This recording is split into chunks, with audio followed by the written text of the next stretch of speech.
సరస్సు సమస్యలపై రైతు సంఘాల ఆధ్వర్యంలో రౌండ్ టేబుల్ సమావేశాన్ని నిర్వహించారు.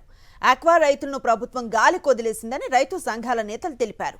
అమెరికా 50% సుంకాల విధింపులతో ఆక్వా రైతులు కుదేలయ్యారని ఆవేదన వ్యక్తం చేశారు.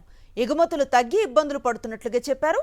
కేంద్ర రాష్ట్ర ప్రభుత్వాలు చొరవ తీసుకుని ఆదుకోవాలని కోరారు.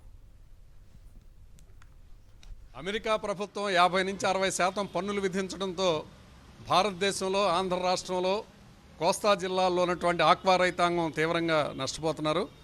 కేంద్ర ప్రభుత్వం తక్షణం అమెరికా ప్రభుత్వం విధించినటువంటి ఈ పన్నుల్ని ఉపసంహరించే చర్యల్ని ప్రధాని మోడీ గారు చేపట్టాలని కోరుతున్నాం. ఈ రోజున విజయవాడలో ఆక్వా రైతుల సమాలోచన జరుగుతుంది. అన్ని జిల్లాల నుంచి ఆక్వా రైతులు, ప్రముఖులు, సంఘాలు, సంస్థలు ప్రతినిధులు హాజరయ్యారు. కేంద్ర రాష్ట్ర ప్రభుత్వాలు ఆక్వా రైతులను ఆదుకునే చర్యల్ని చేపట్టాలని ఈ సమాలోచన తరపున ప్రభుత్వాలకి విజ్ఞప్తి చేస్తున్నాం. ప్రస్తుత సంక్షోభంలో ఉన్నటువంటి ఆక్వా రైతులను ఆదుకోవాల్సిన బాధ్యత అటు కేంద్ర ప్రభుత్వానికి ఇటు రాష్ట్ర ప్రభుత్వానికి కూడా ఉంది.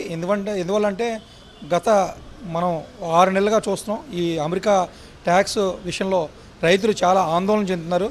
తక్షణమే ప్రభుత్వాలు అమెరికాతో చర్చలు జరిపి లేదంటే ఎక్స్పోర్ట్ డైవర్సిఫికేషన్ చేస్తే మనం ఈ సమస్యల నుంచి కొంతవరకు గట్టెక్కే అవకాశం ఉంది.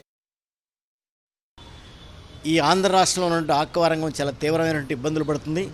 అందుకని కేంద్రంతో ఈ రాష్ట్ర ప్రభుత్వానికి మంచి లాయల్టీ ఉంది, మేము ఈ ప్రభుత్వాన్ని నిలబెడుతున్నామని చెప్పుకునేటువంటి కూటమి ప్రభుత్వం ఈ అసెంబ్లీలో ఒక తీర్మానం చేసి కేంద్ర ప్రభుత్వం మీద ఒత్తిడి చేసి అమెరికాతో చర్చలు జరిపి ఏమైనా సరే ఆక్వా రంగం మీద వేసినటువంటి సుంకాలను తగ్గించేట్టు ఈ రాష్ట్ర ప్రభుత్వం చొరవ చేయాలని చెప్పేసి కోరుతున్నాం.